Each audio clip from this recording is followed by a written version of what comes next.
Welcome to this week's episode of Search and Report. I'm your host, Drew Fernie, and I want to welcome you to this new setup that I got going on right now. As you can tell, the quality is a little bit more crispier. When I first started, hold on, let me take this a little bit back.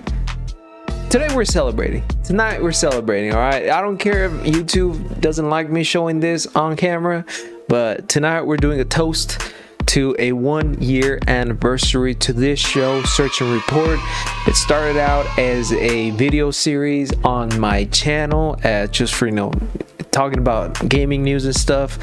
But it slowly turned into a podcast just because it was a lot easier for me to put out this weekly content without having to do so much editing. So we are toasting to that. So cheers. First of all, I want to thank anyone and everybody who listens to me on the weekly. I've had certain people tell me that this is where they usually get their gaming news. This is their main source of gaming news, and like that makes me very happy because that makes me feel that this is actually kind of meaningful to some people, and it's meaningful to me to continue doing this. And I really do enjoy doing this. It is very, very fun. I love gaming. I love games. I grew up with games. It's one of my passions besides music, and like I'm just happy that I get to do this, and I have the knowledge and I have the ability, the technology here to do all of this and just speak my mind on gaming. So from the bottom of my heart, I really want to thank everyone who's been listening to my podcast. I want to thank the guests who've been part of my podcast. I really do appreciate y'all. And it's just from here on up, it's just going up. There's no other way besides going up, and that's a promise I make to myself every single day. And I'm very excited for what the future holds in store for me.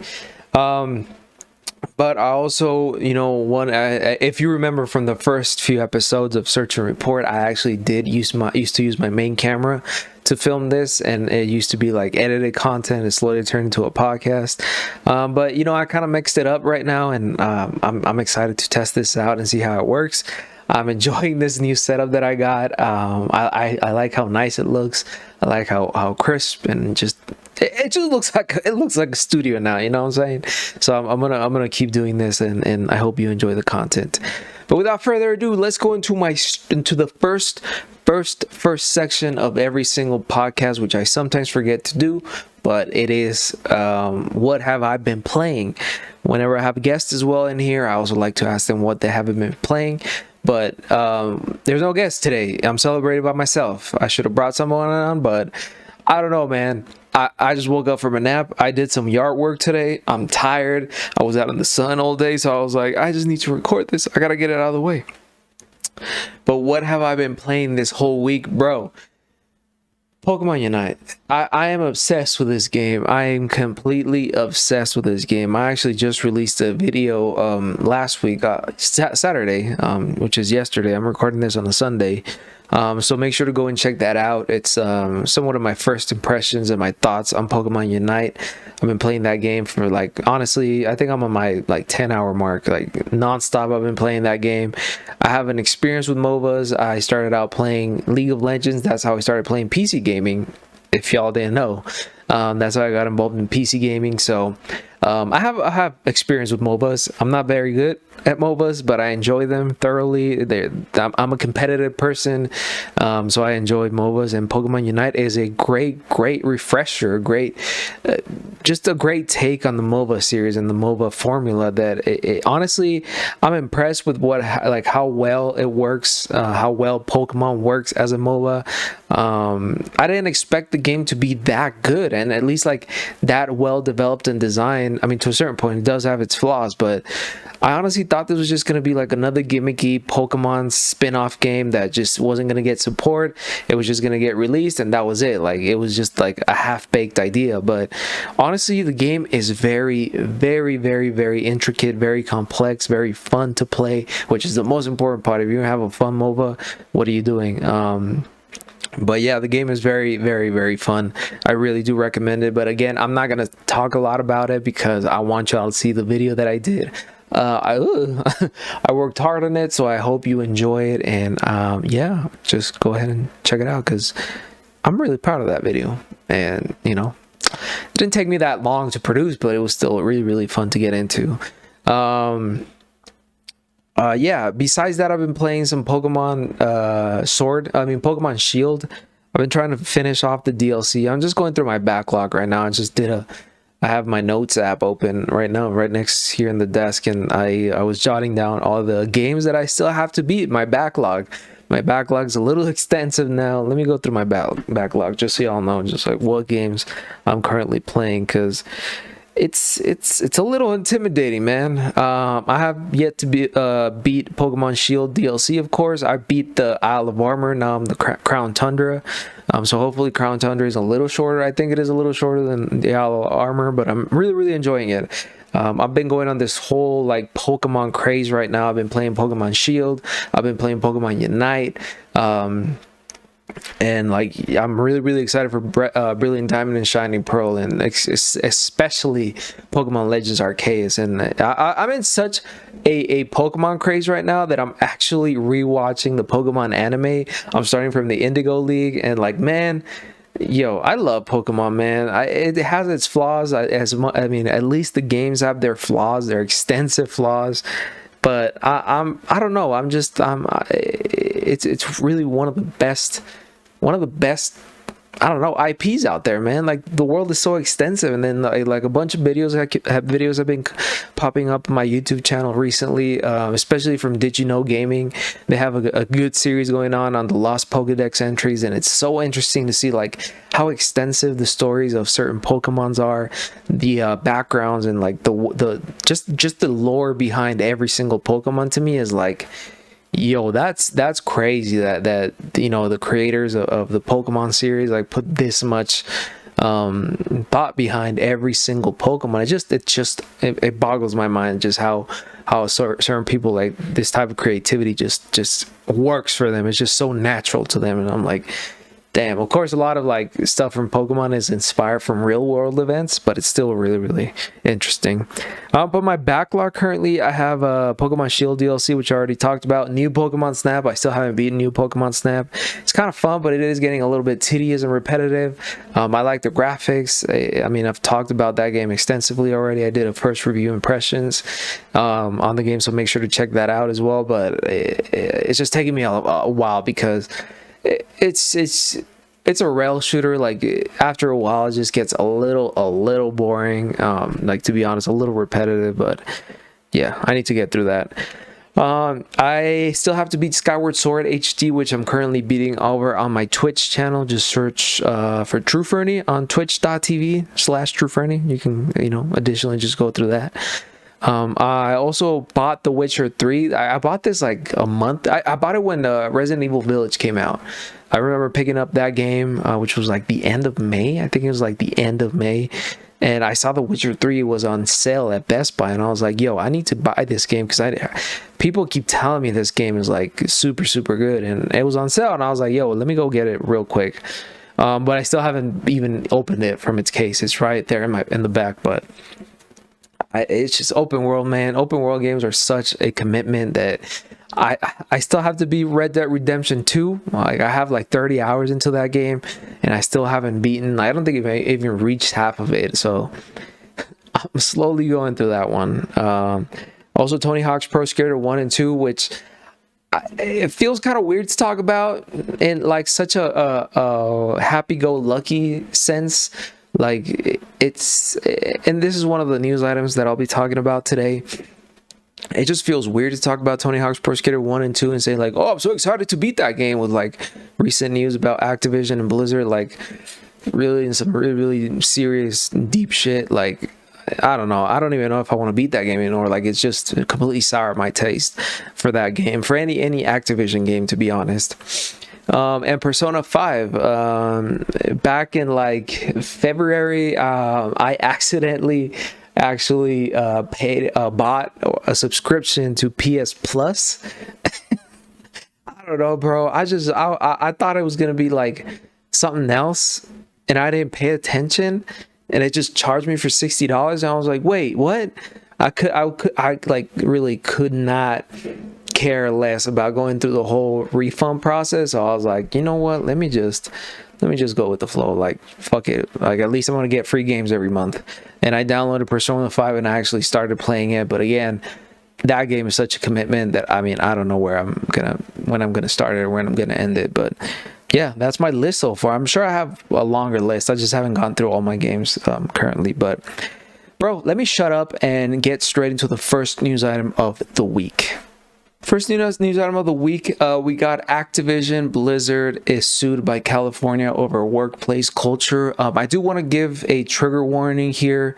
I'm going to be talking a lot about suicide in this story. It's a really sad story, and it sucks that is a story that is happening around the anniversary of Search and Report, because, you know, I started with this channel with that very happy-go-lucky, like straight analytical, straight to the news sort of thing, and kind of trying to steer away from anything that might be dramatic, like anything that's like not dramatic, because that's kind of like that's really insensitive. So I apologize for that. But just like more of like controversial topics in the gaming industry, but this one is just too big to not really talk about. And you know, I just want to put out a trigger warning for anybody out there, you know, who might feel a little uncomfortable with these topics, especially you know, rape, suicide, sexual harassment, and stuff like that. But here the New York Times reports Activision Blizzard is sued by California over workplace culture. The lawsuit says women at the gaming company were paid less and discriminated against, and it described a culture of sexual harassment. This is an ongoing investigation. I think they've been doing it for 2 years now. And it's just wild to me, just right off the bat, that the whole state of California is suing Activision, a private company. Like, the company must have done some really like extremely regrettable things, and extremely like there's just no excuse for this type of culture to thrive in any kind of workplace. It doesn't even matter if it's just gaming, like any other workplace, it doesn't matter. Like, this sort of thing is inexcusable. But here, reported by Kellen Browning, they report a California state agency is suing Activision Blizzard, the video game maker that produces Call of Duty, over claims of sexual harassment and discrimination. After a 2-year investigation, the state's Department of Fair Employment and Housing said in a lawsuit filed Tuesday in Los Angeles Superior Court that Activision fostered a frat boy workplace culture. Executives sexually harassed women, the agency said, and male employees openly joked about rape and drank alcohol while engaging in inappropriate behavior toward women at their cubicles during events known as cube crawls. The lawsuit added that women were routinely paid less than men for similar work and were less likely to be promoted. Activision's workplace is a breeding ground for harassment and discrimination against women, the agency wrote. Female employees are subjected to constant sexual harassment, including having to continually fend off unwanted sexual comments and advances by their male co-workers and supervisors, and being groped at the cube crawls and other company events. In one case, the lawsuit said a female employee died by suicide during a business trip as a result of her sexual relationship with her male supervisor. Before her death, male colleagues allegedly shared explicit photos of the woman, the lawsuit said. Right off the bat, like, that's just it's completely it's disgusting. Like, to me, this sort of thing really pisses me off. It's something that I've seen, and especially in gaming, it's seen like something that gets brushed off so much. You know, small comments here and there. You know, a lot of sexism going on. I mean, I'm sure you've seen so many videos of like women just trying to play video games, like online games, for example, like Valorant, and then they just receive a lot of abuse, and it's just like it's become normalized in the gaming community, because like back in the day, not anymore, because nowadays it's split half and half with men and women who play video games. But it started out with a largely male audience back in the day, and unfortunately that bred a lot of sexism, a lot of misogyny, a lot of racism. Like, Jesus Christ, like I mean, just look at the jokes about people always like dismiss certain comments, or even like racist comments in certain videos of, like, you know, whenever you see a viral video of someone like for dropping a racial slur or something, they would be like, oh, like you wouldn't last a second in like Modern Warfare lobbies back in 2007. It's like, you know, you can't brush up that type of thing. It's just because it's been normalized doesn't mean it's okay, you know. And unfortunately, this is where it all stems from. Like, these people who have been participating in this sort of inexcusable behavior are people that grew up during the era that gaming was, you know, barely getting its foothold, and you know, you're starting to see it in the gaming companies more than anything. Here, the New York Times further reports, in one case, the lawsuit said a female employee died by... Okay, I already said that, sorry. The lawsuit, which was reported earlier by Bloomberg Law, said the company's executives and Human Resources Department failed to address misconduct when they were informed of it. In a statement, Activision said the picture of DFEH paints... Picture DFEH paints is not the Blizzard workplace of today, adding that the company tries to pay employees fairly and has worked to address its culture and improve diversity in recent years. Activision employees for years have undergone anti-harassment training, and the company said it had created a confidential reporting hotline and team that investigates employee concerns. Oh, excuse me, among other changes. I think that was a typo. I think they meant among other charges. There is no place in our company for industry or any industry for sexual misconduct or harassment of any kind, Activision wrote. In cases related to misconduct, action was taken to address the issue. The company said, by the way, this is like the most stupid response Activision could have given. And honestly, it's really, really sad that the way that they came out very defensive and like, honestly, a little bit, it was a little bit gaslighty. Like, it's really weird to hear a company come out like this and like straight up blame a whole state's procedures for the reason as to why companies are leaving the state. Like, that's just like some straight up abuser talk. Like, no, you know, this is why everything is wrong. It's because of you. It's because of you. Like, bro, you're a company. Act like it, you know? It was just it was a stupid response, man. Here, the New York Times further reports, and this is what I've been talking about. The company said California had failed to properly discuss the accusations with Activision before suing, and it chided the agency in particular for bringing up the employee suicide. It is this type of irresponsible behavior from unaccountable state bureaucrats that are driving many of the state's best businesses out of California, Activision wrote. Bro. The state employment agency declined to comment. It said in the lawsuit that it wanted Activision to compensate employees for unpaid wages, provide further recompense, and pay punitive damages. And bro, it's just it's crazy stupid to me, like how just the response from Activision, like the literal official response from the company was like, yo, this is you put everything out on the line, you opened up the book for everybody to see, that like you brought up the suicide from one of our past employees, and now this is why every company leaves this state, blah blah blah. I'm like, bro, like, you're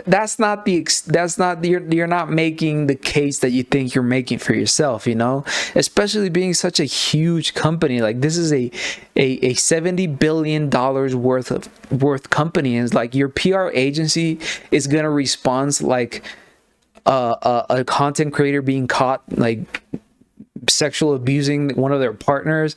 Like, this is like some real straight up fuckboy response. Like, I don't know how to tell you, man. Like, this is one of the least professional responses I've ever seen. And it's like the statement goes on and like keeps mentioning like, oh, we work towards diversity, and like diversity is a big part of our company, blah blah blah. It's like, yo, bro, what's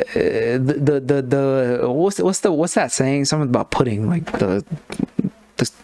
the fact is in the pudding. I don't know what the fucking statement is, but like the fact is out there that is, you know, there's a pattern here. Like, there's a pattern with your company in the workplace that it exists. Like, it's not what you're trying to defend yourself with. The statements that you're trying to defend yourself are not lining up with what is actually happening.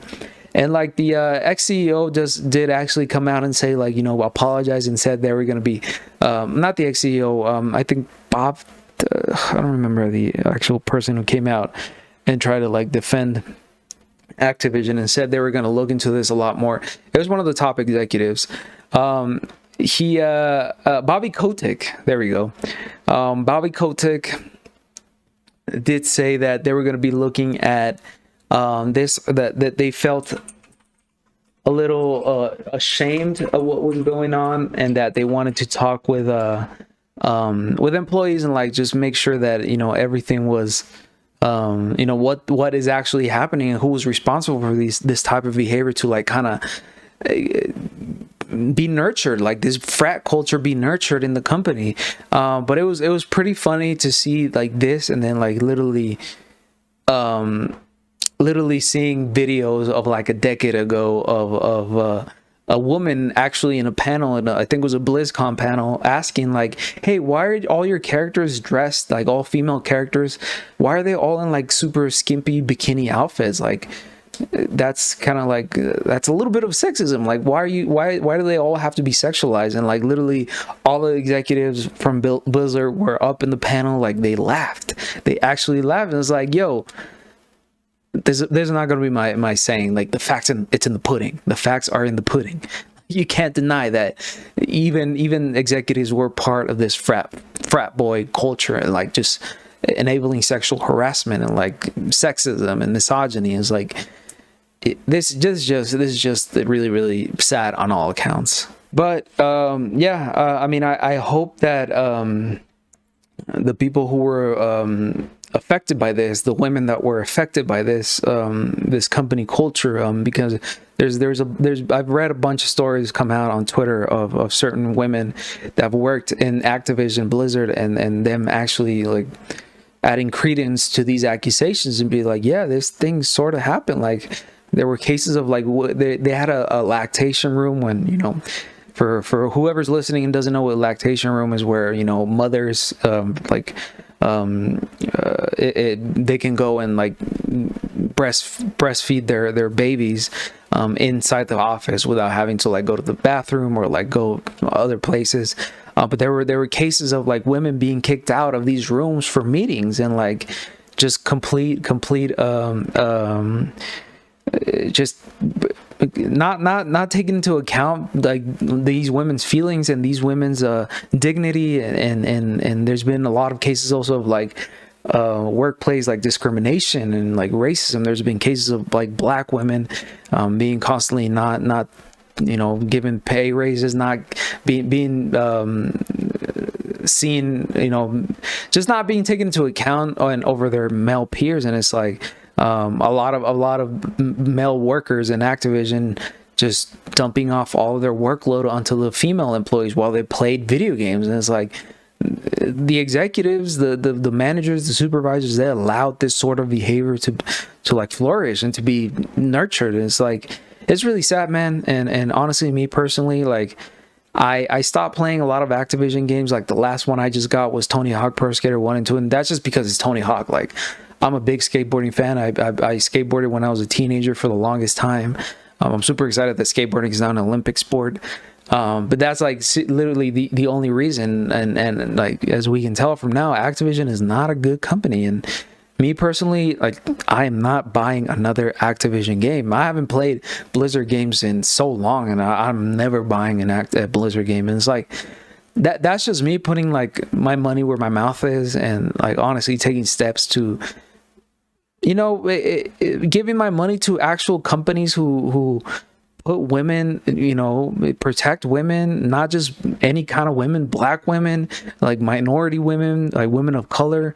And it's just crazy stupid. Like there was also I think it was last summer, dozens of women that spoke out against like management at Ubisoft. Like even Ubisoft is guilty of catering to this sort of behavior, of like propagating this sort of behavior. And it's like, man, the industry as a whole, it has to fucking change. Like, it's stupid just how easy misogyny and sexism and sexual harassment runs rampant, man. It's like, damn. Like, I just want to play games. Like, but the more of these stories come out, I'm just more disappointed with the whole industry as a whole. But besides that, you know, I hope the family of the person, the woman who took her life, are doing okay, and I hope that they do get paid fairly and compensated fairly by the company, because that is completely inexcusable and that is disgusting. And the industry as a whole, not just companies, gamers need to change, man. Like, it's just not funny. It's not funny that these sort of things still happens in 2021. Like, it's I don't know, man. It's just some dummy ass behavior, some bozo behavior, man. Straight up. We all got moms, we all got aunts, we all got sisters. Come on, man. You know, not trying to be on a high horse, but I mean, that's the bare minimum. You know what I'm saying? All right. Jesus Christ. But yeah, let's go to our second news item of the week, just to kind of like, you know, back off from like that crazy ass, really loaded story. Dead Space is getting a remake. I mean, that's not that much of a light story to start with, because Dead Space is a scary ass game, man. I remember playing that game on the Xbox 360, man. That game is scary as fuck. It's a scary ass game. But here, Screen Rant reports Dead Space remake will include seamless gameplay without loading screens. EA Motive has promised that the new Dead Space remake won't have any loading screens in an effort to create an intense, immersive experience. The Dead Space remake was announced this week. I believe it was Thursday during EA Play, which, by the way, EA Play just went out under the radar. Like, I did not hear anything about this presentation. Like, no marketing whatsoever. I was like, yo, EA had a presentation? What? Dead Space? What year is this? 2006? But yeah, here Screen Rant reports at EA Play Live on Thursday, July 22nd, EA announced that Dead Space remake with a small teaser, but it was very light on actual details. That said, it's been confirmed the game is not necessarily a reboot and will reimagine the original while staying faithful to it. Even though for the most part the original team is not involved in this remake, the creator Glenn Schofield has already given the project his blessing, and the developers are relying heavily on the work done by original developer Visceral Games before them. Since it's been over a decade since the original, EA Motive has the advantage of considerable upgrades in hardware and technology. On top of expanding the story of Dead Space, creative director Roman Campos, why am I saying it like in English? Like Roman Campos Oriola revealed in an interview with IGN that the game will be a fully interactive experience from the start screen to the end credits. There will be no cuts in gameplay for loading screens, according to Campos Oriola. Oh my god, Cade, why would you write that in there? I apologize, that was a badly written story. I'm gonna just have to edit that out. But yes, Dead Space remake, I'm excited for this. If you haven't played Dead Space, I'm sure you can find it for very cheap currently on it's probably like on Game Pass or something. I wouldn't put it past that. Don't quote me on that though. But I would definitely recommend playing that game. It is, if you're a fan of horror games, if you're a fan of action, like creepy games, it is such a good game. It is so creepy. I don't remember beating this game because I'm a coward with this when it comes to these sort of things. I barely beat Resident Evil Village, and that game wasn't even that scary, but I was still kind of scared. But yeah, Dead Space remake, it's coming out pretty soon. It's gonna, I'm sure they're gonna be at least gonna give it I think the minimum would be to give him like some sound design, building the sound design from the bottom up. I'm sure they also do some, I mean, there's obviously going to be some graphical upgrades, like there has to be, because it's going to be next gen. It's going to come out for the Xbox Series X and the PlayStation 5. So I'm excited for this game. I'm really excited for this. I don't know what to expect, to be honest, but yo, it is what it is. And now, besides that, like the news this week was completely taken up by, you know, the Activision Blizzard not conundrum, but like lawsuit. I did want to talk, however, of this little device. Actually, now that we got I feel like the last 2 weeks has been nothing but, you know, the last month has been nothing but like mobile devices galore, like handheld devices. We got the Steam Deck, we got the OLED version for the Switch, and now we got Playdate, which is a new handheld announced by Panic. Here VGC reports Playdate handheld pre-orders start next week and will not sell out. The $179 console will start shipping later this year. Panic has announced that pre-orders for its Playdate handheld will start next week. According to an email newsletter sent out to subscribers, pre-orders will begin on Thursday, July 29th. Let me put that right now on my calendar. Hey Siri. Hey Siri. Bro. Hey Siri. Can you set... Don't interrupt me. Can you set a reminder for Thursday, July 29th at... What do you want to be reminded about? A Playdate release. Okay, your reminder is set for Thursday. Thank you.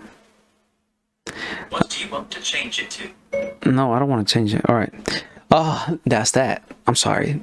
Siri is a little bit of an asshole to me sometimes. The first batch will consist of 20,000 units, but Panic assures would-be customers that the system will technically not sell out. If a customer is one of the first 20,000 to order the handheld, they will receive their Playdate among the first batch being sent out in late 2021.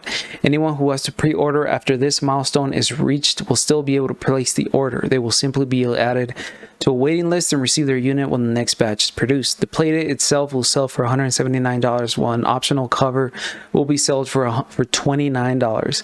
I saw some of the games that were coming out for this. It honestly, it looks really, really good, man. Like, the way it controls is just, it's so, I mean, it's basically like a more like back to basics sort of handheld. Like, it's like a Game Boy, but like with better animation, so to speak. And it looks really cool. It looks really, really fun. Apparently with the Playdate, you get access to 20 or so games right off the bat, no extra cost. So you're already getting a lot of value on it. And what I found interesting about this thing when I first saw it is that it works with a little crank. It has, if you're not watching the video version over on my YouTube channel, it has a D-pad on the left side. Obviously it has A and B buttons. It also has a crank on the left side. I mean, on the right side that you control to like mess around with some of the games as well. Honestly, it looks really, really interesting. The graphics are obviously like very, I mean, it's 2D games, basically like Game Boy graphics. It's very pixelated, but it's very stylized. It looks really, really cool. And I don't know, it honestly looks like a game, a little thing that, you know, if not just a novelty, it honestly looks like something you would play with, you know, on your bed while you're just like waiting to fall asleep or something like that. So I'm excited for this thing. I'm definitely going to try and pick one of these, pre-order it later this week. We'll see if I'm able to even get one, because damn, like, I hope scalpers don't get into this thing as well, because damn, they got to leave at least one thing for us, man. But yeah, I'm excited for this thing. I like the yellow color. Yellow, I never thought I liked yellow, but here I am looking at this thing, being very excited for it. But yeah, besides that, the news have been pretty dead, as I already said. They've been a little bit slow. You know, the Activision Blizzard lawsuit took a lot of this whole week, to be honest. And yeah, if anything, I wanted to do this episode because it is officially the 1-year anniversary since the first episode of Search and Report.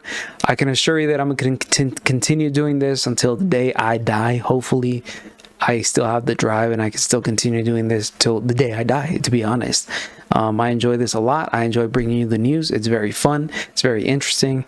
And yeah, here's another toast to Search and Report, and to my YouTube channel, and to anything, and to you, to especially you, the people who watch these things, the people who will listen to these things over on Spotify, over on Apple Podcast. I see you. I see the analytics. I see you. Don't, like, believe me, I do see you. It doesn't go unnoticed. I do want to give out a quick shout out to Jay the Kid. He's one of my not one of my first viewers, but definitely one of the most consistent ones. Honestly, bro, you become one of the closest friends I have in the internet, so I appreciate that. Shout out to my beautiful girlfriend Alexa. Thank you for always tuning into my streams, even though you don't talk on them, but thank you for giving me your subscription. She's my sugar mama. And anybody and everybody who's tuned into my streams, to my videos, to my podcast, thank you to the Bodega Hive Discord. I love y'all. I thank you all for you know, just letting me be part of that beautiful community. Thank you. And yeah, as I said in my previous search and report, I do want to reach out and you know, collaborate with a lot more people. I want to have guests on the podcast. If you know content creators, if you know streamers that would be interested in this, please let me know, tag them. Obviously, like, you know, I want people who, like, you know, people want to be in the business, you know, not just anybody. But yeah, if you know anybody, just let me know, tag them, let me know, and share this podcast out in the internets. But with that, folks, I've been True Fernie. Please, you know, make sure to listen to us on Discord. Please make sure to listen to us on the go on Spotify. Just search and report. Our logo is a little Game Boy, and I'm sure we're the only gaming podcast out there with that name, Search and Report. Alternatively, you can listen to us on Apple Podcasts, Google Play Store, anywhere where you listen podcasts, we're probably there. Alternatively, you can watch the video version over here on my YouTube channel at True Fernie. So just make sure to watch all my other videos as well, not just the Search and Report podcast. I really do appreciate every single one of these views. As well, you know, you can catch me over on Twitter. I'm out there every single day at every waking moment. Honestly, that app is a hellhole, is a hellscape. That site is terrible for anybody's mental health, not just mine. But that's where I spend most of my days, because at the same time, Twitter's pretty funny. It's a lot better than Facebook or Instagram, I'll tell you that. Additionally, please make sure to join our Discord server where we talk anything and everything gaming, anime, TV, movies, anything that you might interest you as my viewer. And please make sure to follow me on Twitch. I am trying to stream a lot more regularly. I'm slowly finding like the schedule that works best for me, but I'm playing through Skyward Sword HD right now, and I'm really enjoying it. So yeah, your support over there is greatly appreciated, since, you know, it's a lot easier to monetize support over on Twitch than it is YouTube. You know, it's just the nature of things, as much as I hate Amazon, but whatever. But yeah, folks, I've been True Fernie. Please take care of each other, but most importantly, take care of yourself. Peace. Oh, and happy 1 year anniversary to me. Salud.